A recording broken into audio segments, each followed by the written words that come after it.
said that millions of dollars went to an organization, millions of taxpayer dollars went to an organization with terrorist ties, supposedly to help screen parolees to make sure they didn't have terrorist ties.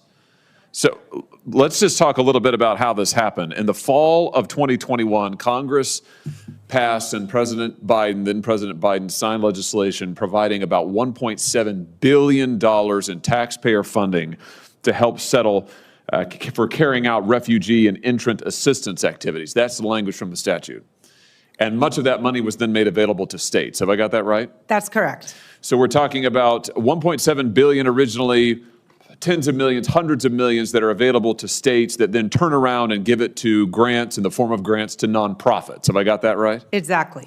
Now, where this nonprofit money goes is where the story gets interesting. These nonprofit groups are supposed to be helping with the settlement process.